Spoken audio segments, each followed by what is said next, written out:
claims to be local. Since when is Glendale local? KCAA, your true local station.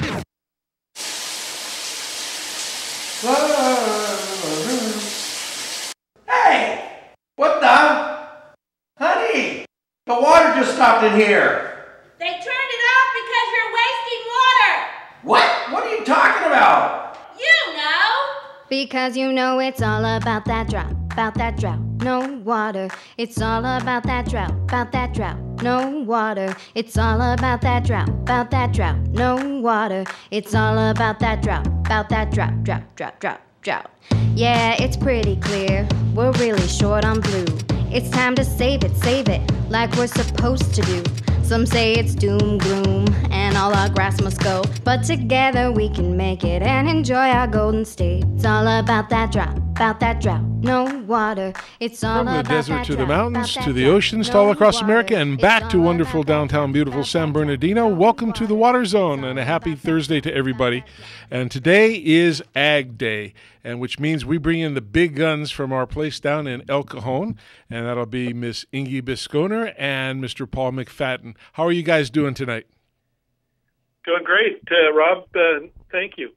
Great. Just doing fine. I don't know about the big guns, but we're here. Well, I didn't have a script, but I just thought the big guns sounded pretty good, so that's why I put it in. And you guys are. We appreciate that. So what do we got in store for tonight?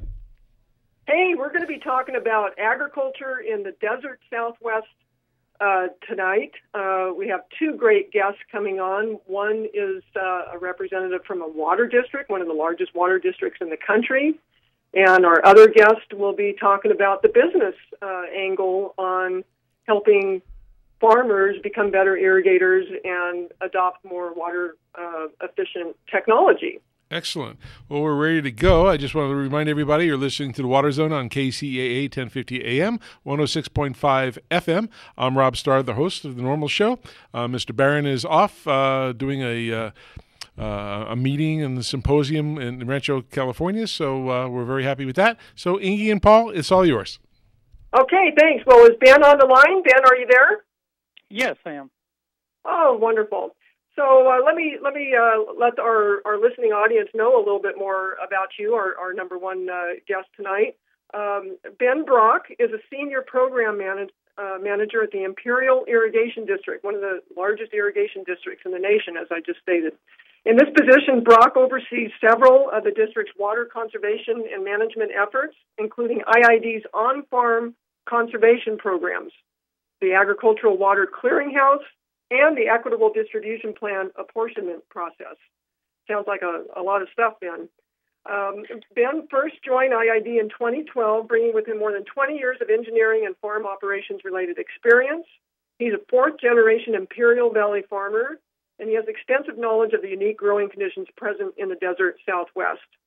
He earned his Bachelor of Science degree in Mechanical Engineering at the University of Oklahoma, and he's an active member of the community, engaged in several engineering and agriculturally related groups. So welcome to the show, Ben. Welcome, Ben. Thank you. Well, listen, we'll just dive right into it, Ben.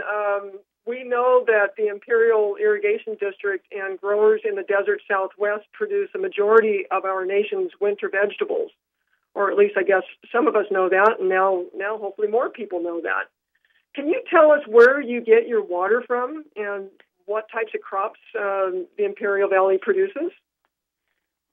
Well, we're a unique district for a few reasons. One, our water, we're wholly dependent on the Colorado River for our water supply. We're also almost entirely below sea level, and all of our distribution network is gravity fed. So we're not relying on pumps for our main distribution. In terms of crops, some of our top 10 crops are alfalfa, wheat, Sudan, Bermuda, lettuce, sugar beets, carrots, broccoli, onions, and of course, we'll also do some melons. We have over 200 different crops that grow down here. So just a brief follow-up. I think you said that all of the water comes from the Colorado River, and that it's all gravity fed. Is that what you said, and no pumping? There are a few pumps, but that's not part of our main distribution. Excellent. No. Okay. And this is we're Paul, a gravity fed network. I'm sorry. Go ahead. This is Paul. I just wanted to follow up on your question of crops. I didn't hear dates. I know that in some of the northern areas of your district, they grow quite a few dates, and one of the few areas in the country, I believe. Is that right? Well, that's true. We do grow some dates out here. In fact, back in the early 1900s, my great-grandfather came out here to manage a date orchard. That's how we ended up out here. I'll be darned. Oh, wow. Huh. It's interesting. Yeah, great-grandfather. So the Colorado River, as everyone knows, we're in this extended period of drought, approaching 2 decades. What are some of the things that you and the folks at the Imperial Irrigation Districts are doing to help growers to conserve water, given the situation with the Colorado River and our dependence on it? Back in 2003, we were one of the groups that entered into the QSA. There's a bunch of different agencies getting together and agreeing how California is going to share its water. As part of that, we're participating in one of the largest ag-to-urban water transfers, but that's all predicated upon the premise that it's not transferred unless it's conserved first. So we're not decreasing the productivity of our farmers with any water there. So we've implemented a number of measures. Over the years, we've changed our deliveries from straight 24-hour deliveries to going to allowing 12-hour deliveries, giving growers more flexibility. Recently, we've kind of expanded the flexibility there, allowing them a little bit more flexibility in turning their water on or off, and trying to absorb that into the system. You said a QSA. I'm sorry, you mentioned a QSA. What exactly is a QSA? Oh, the Quantification Settlement Agreement. And explain to our listeners, if you would, kind of the Reader's Digest version of the QSA. All right. The really short version of it is that California only gets so much water out of the Colorado River, and we have a lot of different agencies or entities involved in that, and so we all agree to, if here's how much everyone gets, we're going to play nice and we're going to cooperate. Well said. Yeah. So there's different states and different agencies that are all competing for that same water in the Colorado, including countries, Mexico and the U.S., and so we've all have a signed agreement. Yeah, exactly. Well, Ben, when I introduced you, you're the manager of some conservation programs. Can you tell us a little bit about your work there and how you and IID are implementing conservation programs to your farmers, to your end users? So I'm just dealing with the on-farm conservation. In addition to that, we have our system in conservation. Our system conservation comprised of inner ties to our canals, some small system reservoirs so we can handle water that shuts off early, or changes deliveries, the seepage recovery pumps, automation, lots of issues on the system. But I deal with the on-farm. So under one of our key on-farm programs, an on-farm efficiency conservation program, where we're paying farmers to implement conservation measures. You're paying the farmers to implement conservation measures. We're paying them to save water using conservation measures. We're not paying for the measure itself. We're paying for the water that they conserve. Okay, so you you pay them for the water, and do you then help them with methods or equipment to actually conserve the water? Are you part of that process, or you just pay them for the water that they conserve? In this case, we're paying them for the water that they conserve. Now, we do try and provide them some flexibility, you say, with the 12-hour deliveries, or and work with them so that they can have a little bit of flexibility in delivery, which helps them to implement some of these measures. But we're not really providing the conservation measure to them. They can implement any of a wide variety of conservation measures. And can you give us an example of what some of those measures might be on the farm? Some of our measures are field reconfiguration, land leveling, of course, big ones, drip, sprinklers, linears or pivot machines, some improved irrigation scheduling and management. Pretty much anything you can imagine to save water. How about technology, Ben? Are there what is your experience with in this area with farmers adopting new technology to help, like soil moisture monitoring, for example, or web-based programs that help them do their scheduling?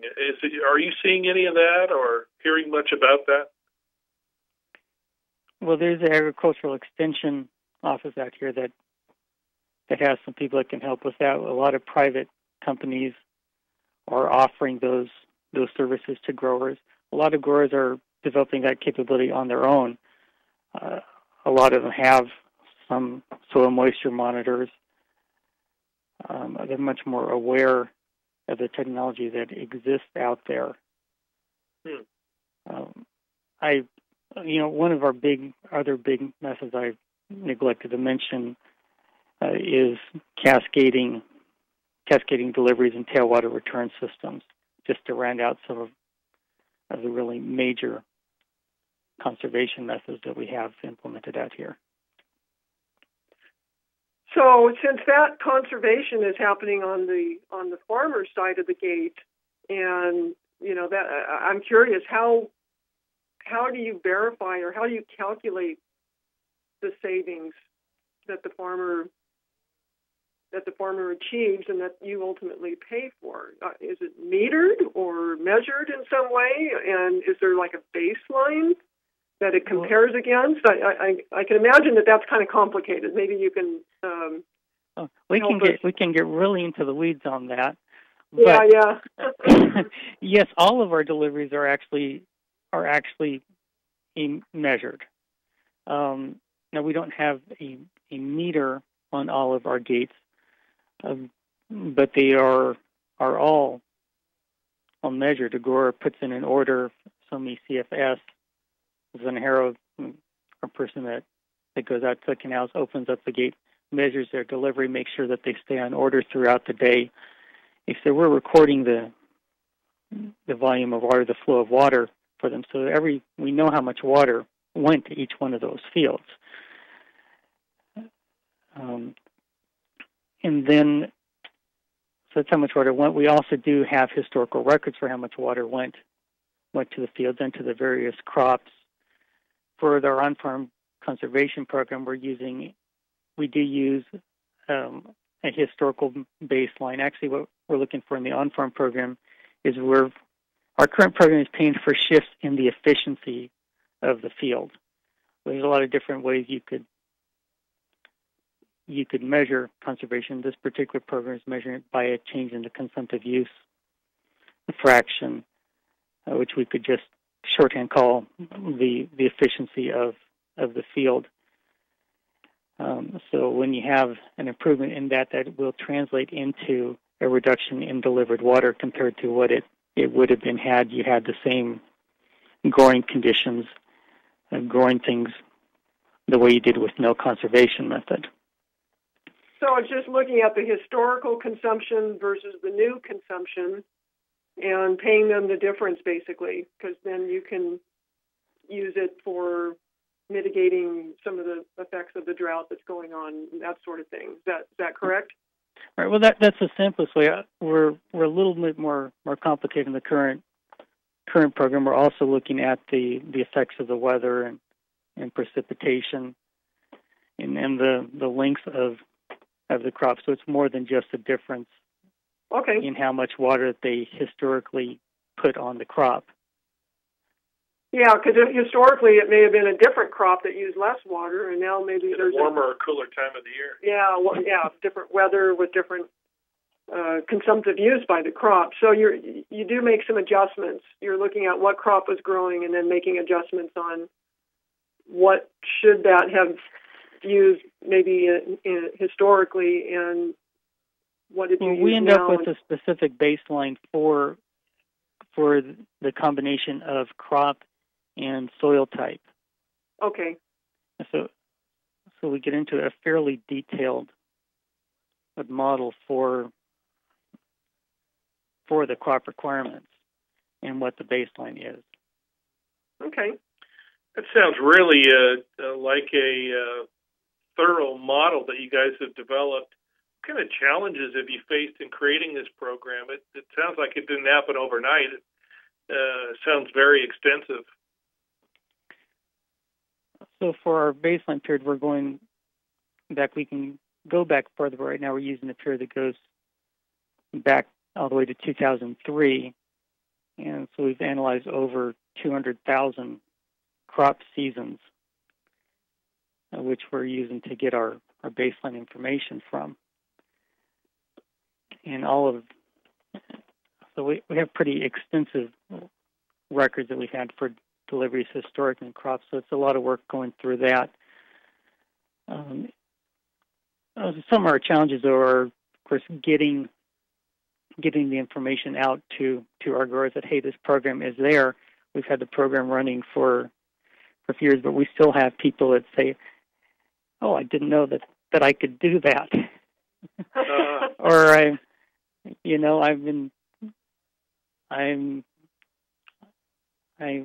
know the drought's going on, and we've got apportionment. I want to make sure that I can grow what I need to and fit within that, and I want to do some conservation measures, or I started to do something. And I didn't know that you had this program I could sign up to. And so, we want. So we're still, by now most of the community knows about, but we still have some people. And then just the complexity of the program. Right now, the current program, just some of the basic stuff we went into without even getting into all the models behind it, starts to get difficult to explain to a person, and hard to give them the certainty of, okay, when I sign up for the program, how do I know what I'm going to get paid for the conservation? Do I have any kind of number?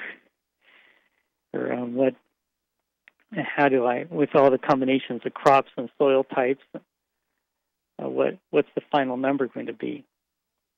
So that's kind of one of the challenges there.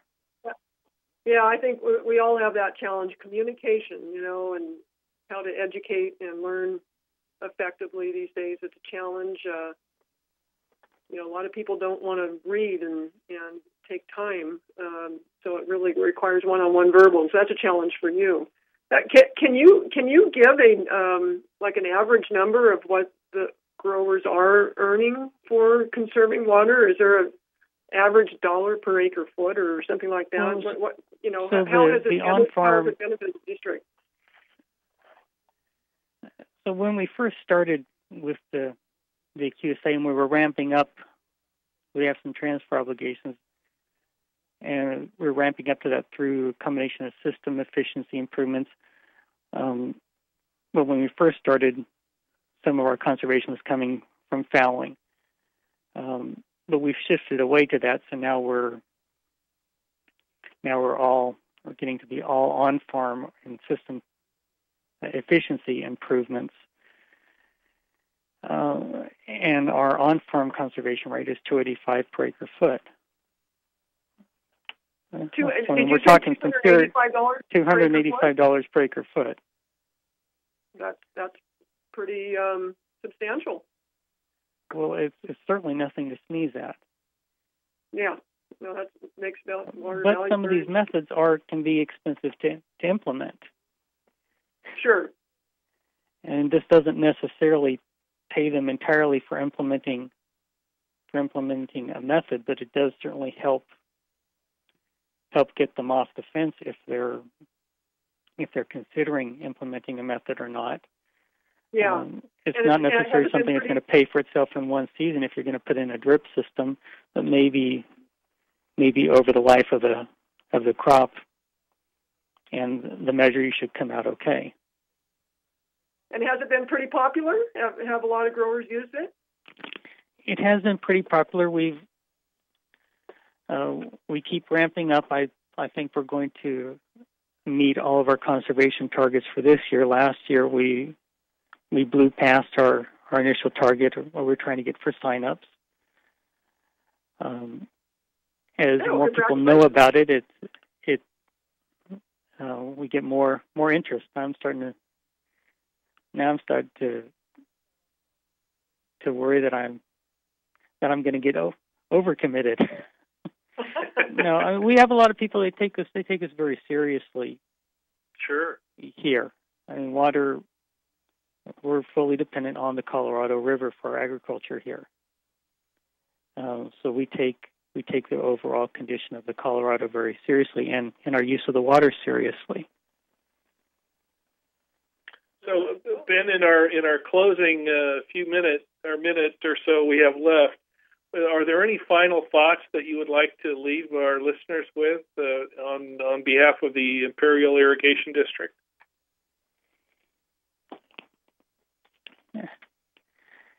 Well, I know that we expect to continue to get better.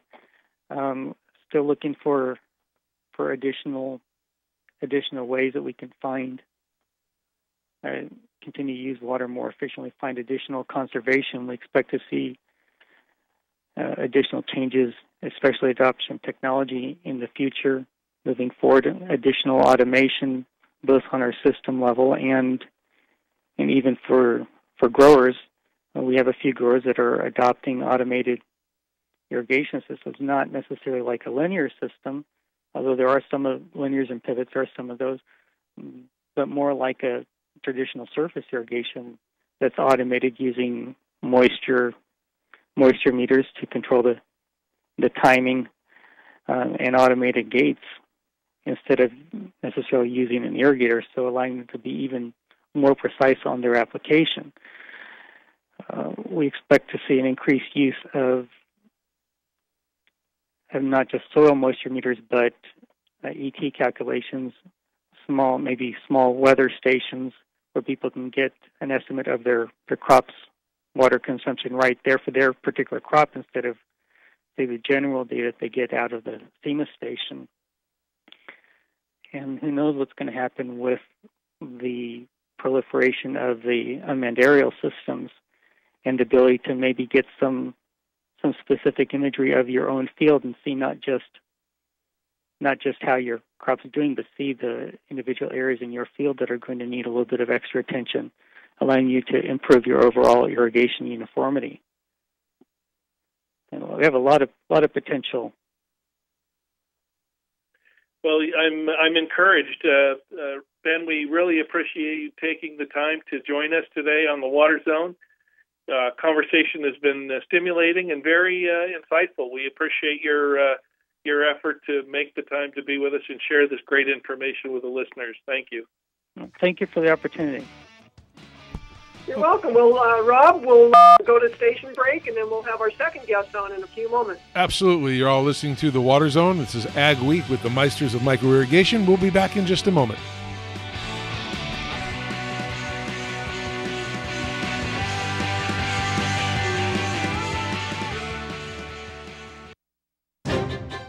Are you looking for the right place to purchase your landscaping items? Well, come see us at Hydroscape. Hydroscape offers a large selection of irrigation products including Irritrol and Toro, such as their efficient precision nozzles. For 40 years, Hydroscape has been family-owned and operated, serving Southern California. With 17 locations, our knowledgeable and experienced staff is equipped to help you with all your irrigation, landscape, and outdoor living projects. Whether you're installing irrigation systems, wanting to maintain a healthy landscape, or simply create a beautiful lit space for outdoor entertaining, Hydroscape is the place to go. Visit our website at hydroscape.com for more information and find helpful articles on our blog, or call our customer service center at 1-800-395-4477. Are you presently part of the irrigation industry as a worker or business owner?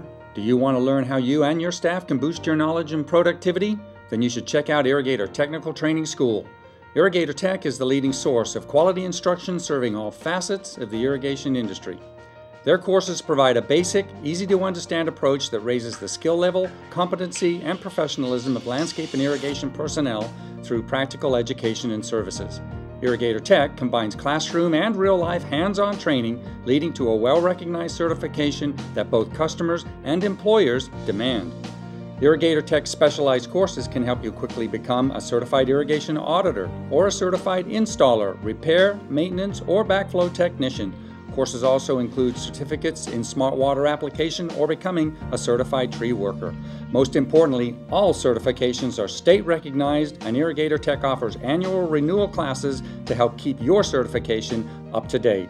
So whether you work in California, Washington, Oregon, Nevada, or Arizona, there's an Irrigator Tech class near you. For more information on how to jumpstart your career, call Irrigator Tech toll-free 866-614-1755 or visit them on the web at irrigatortech.com. That's toll-free 866-614-1755 and on the web at irrigatortech.com. Well, welcome back to the Water Zone on KCEA 1050 AM, 106.5 FM. And for those of you who want to call in, today is Ag Week. And if you're calling local, it's 909-888-5222. And outside the 909 area code, please dial 888-909-1050.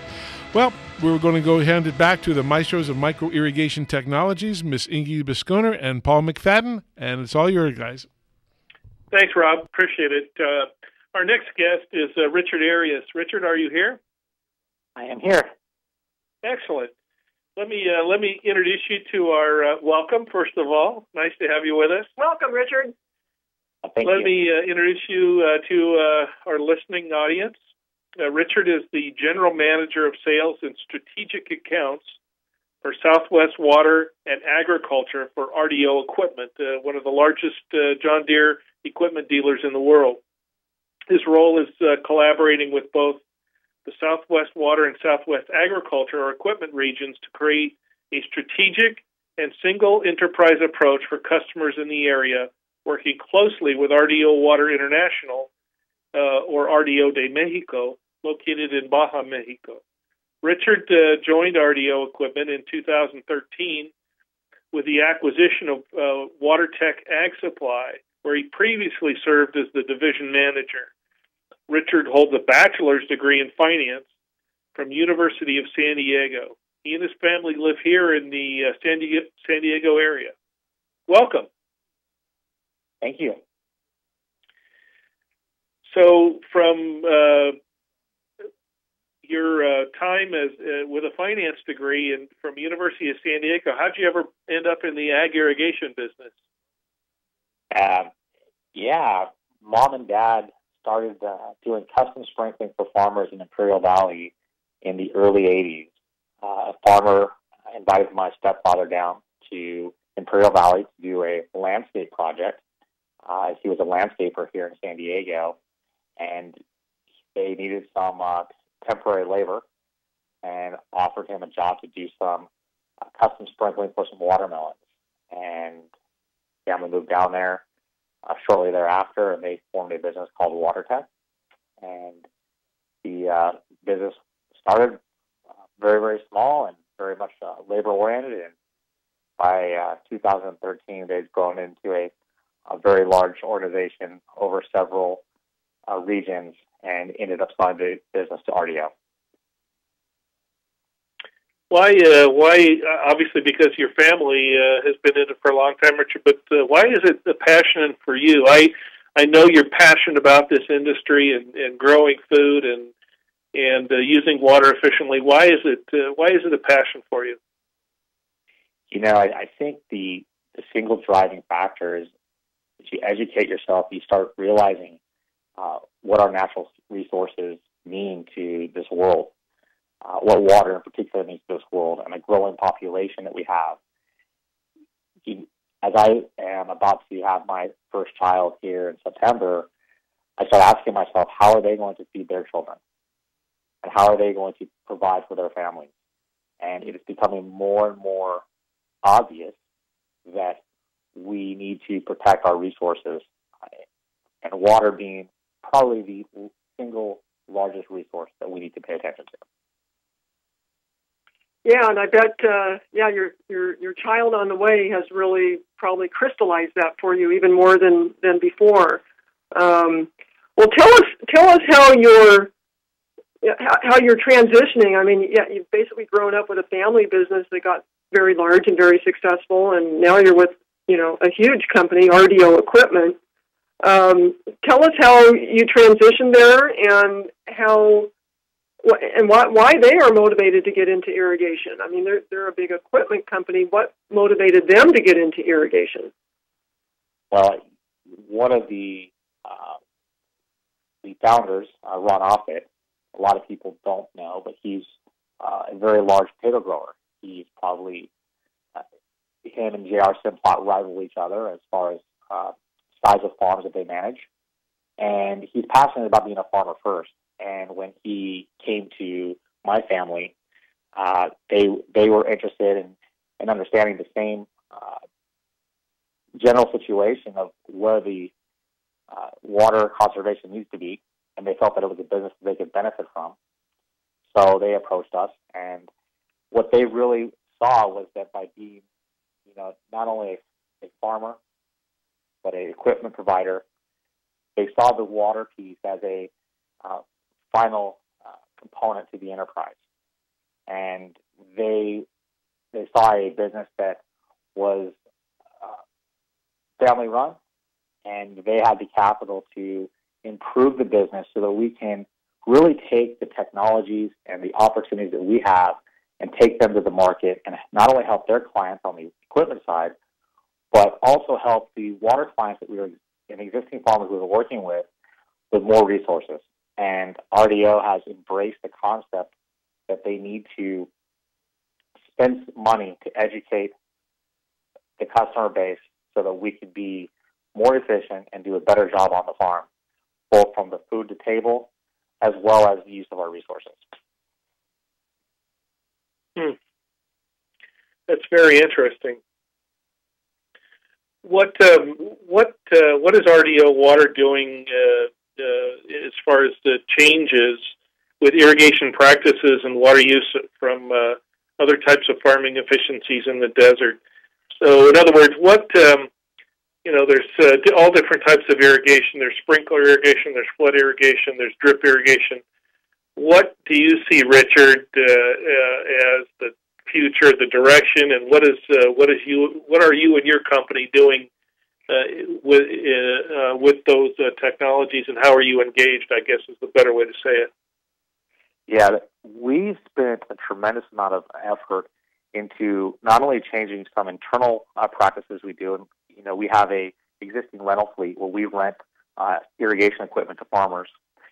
We've since invested, just the last year, over $6 million in improved technologies.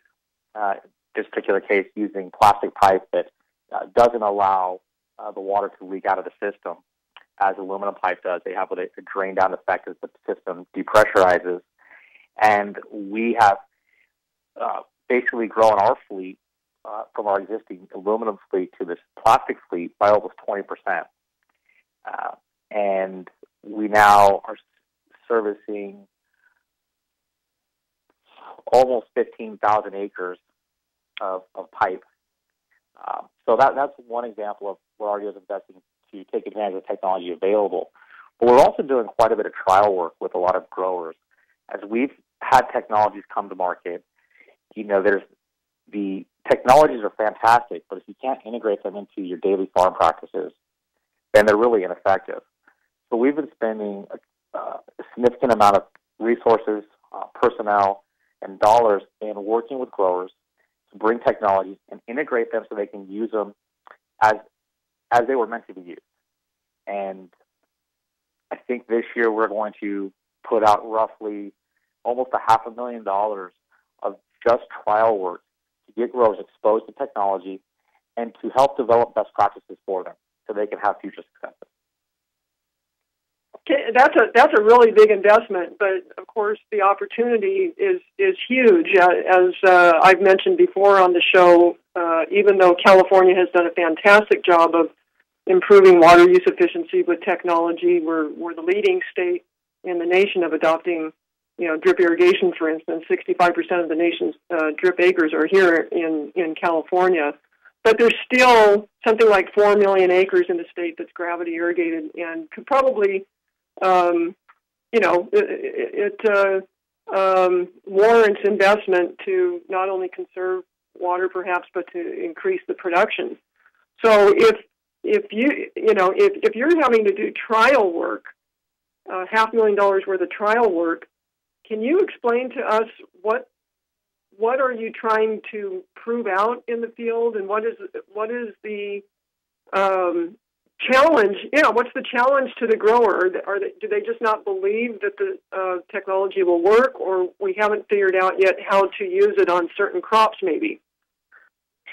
Well, yeah, there's a couple of different challenges, but I think the first challenge we see is the cost perspective. As commodities, if the crop prices move up and down, growers have very, very strong financial planning, and when we start looking at capital investment above and beyond the general equipment and the labor to manage their farms, they really want to make sure they get a reasonable return on investment. And we haven't proved out the theory with technology on a more regular basis that we get better crop, better yield, better water efficiency, better fertilizer efficiency. We bring technology to these farmers, and we say, it works, and we think it works in theory, buy it. And that's not working. So it's spending the time to work with the growers to take the different technologies, integrate them into their best practices, work with their labor force so that they can run the systems as well, and then allow them to see the benefits. We have drip irrigation as a great example. Drip irrigation is a great there's a great yield improvement on alfalfa. We've seen that. We've seen it proven out several times. However, in some soil types, we can't use drip irrigation because of the salinity level. We can't keep the crop and get the stand the way we'd like. So what do? Well, we should be using, a solid set solution, and we can do the same automation and injection and controls that we can with drip with a solid set solution. So it's letting the growers see how to use the different technologies to improve their yields.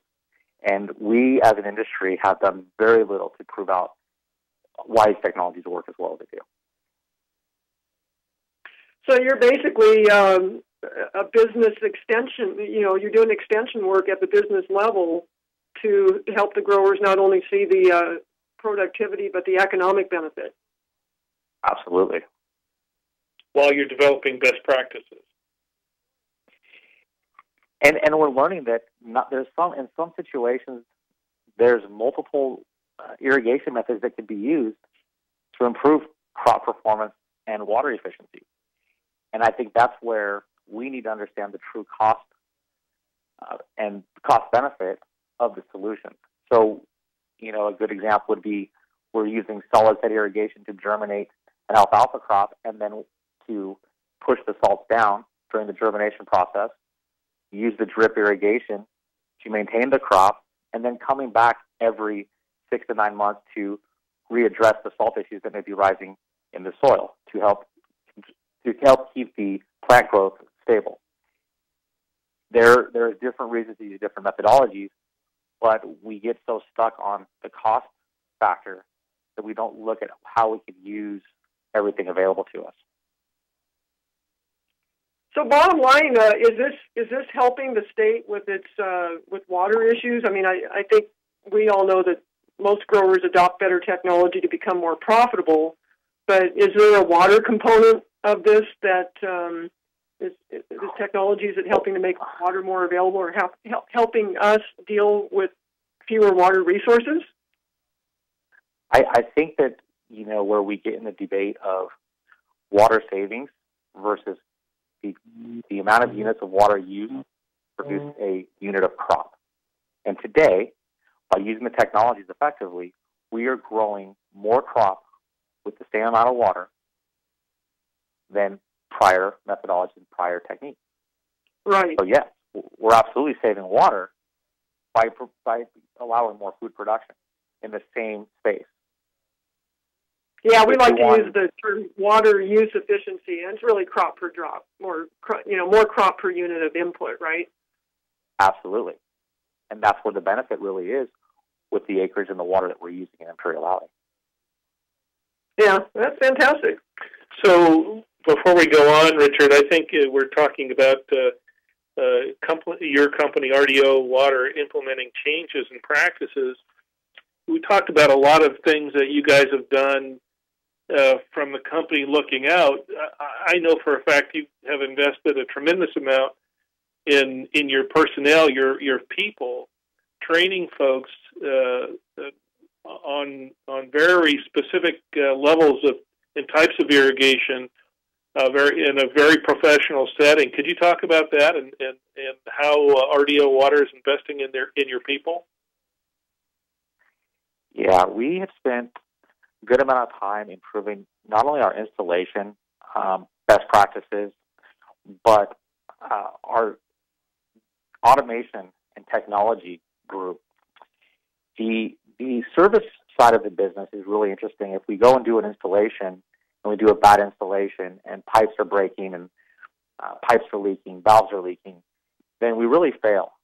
So we have three foremen now that are out there, and all they do is go out and look and troubleshoot and guarantee our work by making sure that we're following industry best practices when it comes to gluing techniques, when it comes to product selection, when it comes to the use of heavy equipment. And you would think that some of these details are very simple, but when you're putting together 1,000 acres of drip irrigation in 4 weeks, mistakes are made. So we're creating information system additions that allow us to check off every stage of every installation, every design. It all has a troubleshooting phase where a second or third set of eyes looks at every aspect of what we do with an irrigation system. So, Richard, go ahead. And then from a technology perspective, we've sent multiple people to Israel and Mexico to get additional training with the high-end technology producers, and that has been very beneficial to the organization. Yeah, well, I was just gonna ask. Sorry to interrupt. It sounds like you're doing a tremendous amount of work to make sure that your installations are done properly and hold up as they should. What about after sales and the scheduling of the irrigations and the maintaining of them, like chemigation and flushing the systems and that sort of thing? Are you involved in that at all, in helping the growers, properly run the systems and maintain them? We have a training program for best practices for maintenance. We do not have a aftermarket service opportunity developed yet. We do, however, have monitoring services for pumps, so that if there are issues with pumps, valves, etc., we have we have a group of people that look online 24 hours a day at the systems.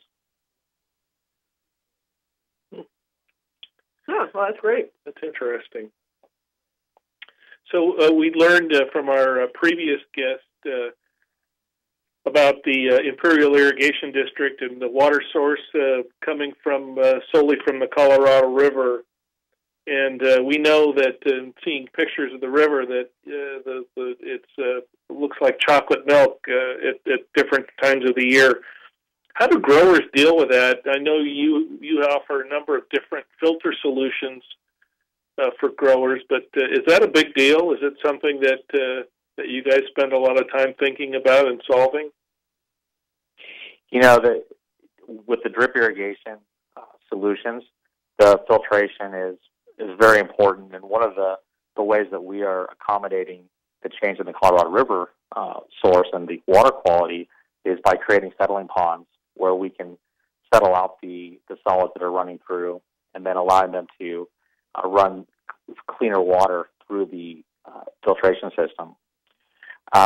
With the solid set or and the flood irrigation aspect, we're not as sensitive to the water quality from a practical use. Salinity issues and food safety issues, that's a whole other discussion. Yeah, and our previous guest was telling us about the QSA, the Quantification Settlement Agreement, and also the on-farm efficiency programs, for instance, from the IID. Do you see much of that? Does that generate interest in improving technology from a business perspective in your eyes? No, it has, especially from the flood irrigated acres converting to a solid set use. I think one of the opportunities that we have with that program is how we measure the results. I think it's great that we're changing technologies, and I think it's great that we're starting to look towards the future water saving aspect, but I think there's a component missing when it comes to giving the grower the tools for the best practice application and using that tool to its fullest capability. Because if we take a drip system, for example, and we give a grower a brand new solution and he runs it like he would a flood system and irrigates the same way and puts the same amount of water on he would with flood, do we really get the benefit for those dollars? So it's the measurement of the use of the tools and the measurement of the dollars that are being provided. So what do you see in the future? If you have to look into your crystal ball, Richard, and see what's going to happen in the desert, in the next 5 to 10 year horizon, let's say, with water use efficiency, crops, and farming, what do you think's going to change, or will there be any changes? I think we have very progressive farmers in the region. I think there's a balancing act between what we're willing to pay for the food produced, what they can make financially, and what they can invest each year. But the farmers are starting to see significant benefit in changing practices.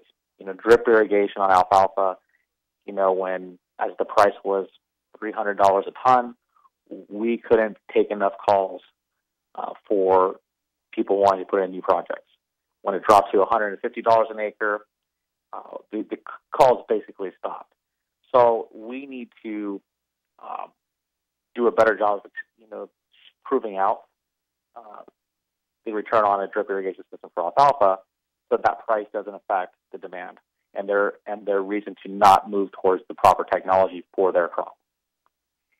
As far as the future goes, I see farmers looking to find ways to sustain their current acreage, and if they continue to have constraints on water, then they'll continue to change their practices to be successful with the amount of resources they're given. Do you see the demographics of the farmers themselves changing much? In other words, do you see them getting smaller or bigger or more corporate, or more organic? There's lots of trends going on. Do you see something in particular happening in the Southwest? I think we're seeing the second and third generation and fourth generation, the fifth generation, but that next generation seems to come in with more education and more willingness to try new technologies, new practices. And as that continues to grow, we're seeing those farms be able to get, those farmers and those farming groups get much bigger because they're doing more with less from a resource standpoint, capital inputs, and so forth. And I think that will continue to progress, where the medium farmer will become a very large farmer, and then the corporate farming will just continue to grow.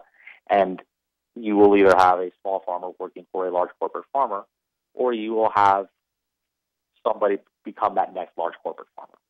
We have a lot of venture capital money coming into the space on a weekly basis, doing farm management, as well as land acquisition, and they're putting in the technology and then re-renting the ground to farmers.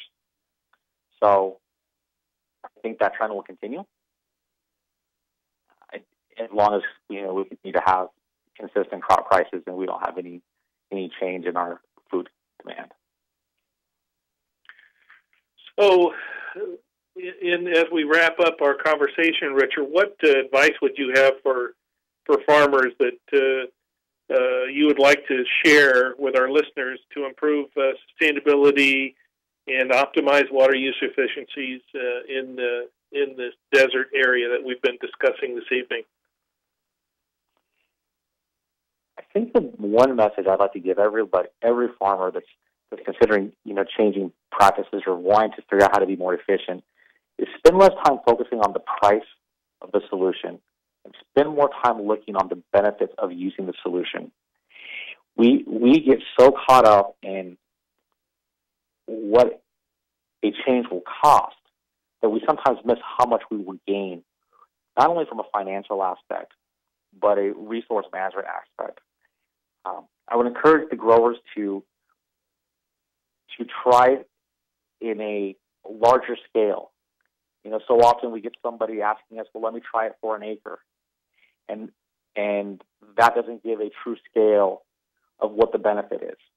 Try different ideas and different products in larger scale. Take a little more risk so you can understand the intrinsic as well as extrinsic benefits from it. And then the last thing I would say to the group would be really look at what's happening to the quality of the crops you're producing and the yield variances that you gain by using technology and understanding more and more about why you're successful. I think we have a lot of growers that are amazing when it comes to growing a crop, and they do it still by touch. And I think if they really documented how they were doing it, they could find how to really improve what they do and become that much more successful with what we have. So the increase in yield and the increase in quality and the possible reduction of inputs all spell more money for the grower that basically offsets the cost of the upgrade. I mean, is that kind of what you're saying? Absolutely. So it's kind of a payback. You would hope that they would look at the payback of the investment. And actually, that points to a tool that we have on our website called the Payback Wizard that growers could use to do that analysis. Well, I think that's great advice, Richard. I think, Rob, we're up on station break again. We really appreciate you joining us this evening and wish you success as you just continue to move on to bigger and better things. And good luck with a new baby on the way. Yes. Thank you very much. Great to have you on the show, Richard. Thank you. Thank you. Talk to you soon. Great. All right. Well, Rob, that wraps up another Water Zone from the Ag Maniacs down here in El Cajon. Well, we got about 3 minutes left. Just a couple things real quick. Do you know what next month is? What's the specialty? Well, it's Smart Irrigation Month. Absolutely. And just so everybody knows who lives in the southern part of Riverside County, Eastern Municipal Water District and Rancho California Water is having a water festival, and it's going to be held at the Temecula Promenade Mall at 10 o'clock till 2 o'clock. There's going to be irrigation people, all kinds of companies who can tell you how to save water, and it should be good. It's free to the public. So we ask a lot of people to go down and support them.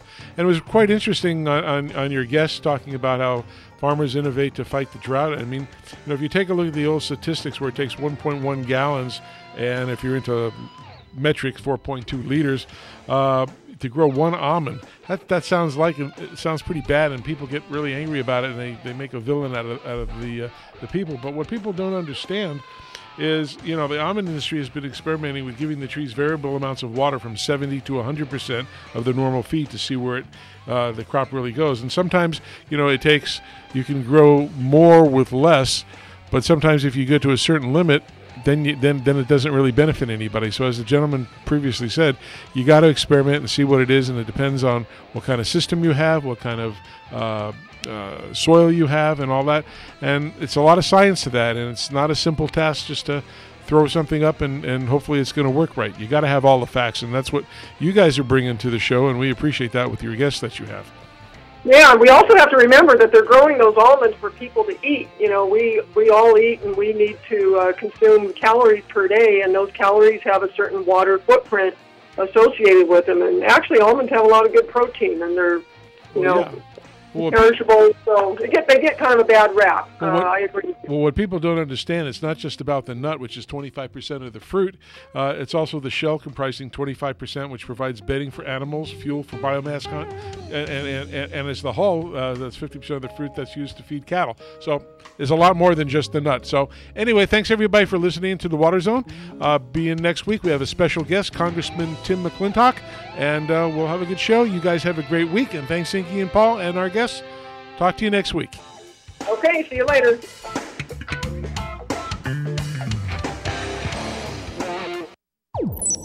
This is 1050 AM KCAA Loma Linda and 106.5 FM Yucaipa. What is the Del Walmsley Radio Show? Welcome to the Del Walmsley Radio Show, where the hype ends and the help begins. You need to stop being dependent on a paycheck. All of these self-help motivational people, they wind you up like a little clock. Click, click, click, click, click, click, click, click, click, and then they'll let you go. Boom! Who is the show about? I'm your host, Del Walmsley, and as always, we're working on your financial freedom. Learn the secrets of building wealth from Del Walmsley. Weekdays from 11 a.m. to noon, right here on KCAA. Plexus Slim, the pink drink. It works. Consider the following. 95% of all diets and weight loss programs fail. 8 out of 10 Americans over the age of 25 are overweight. And 174 million Americans are overweight. Finally, there is a healthy solution to help you lose weight. The synergistic effect of Plexus Slim and Plexus 96 taken together can help you lose more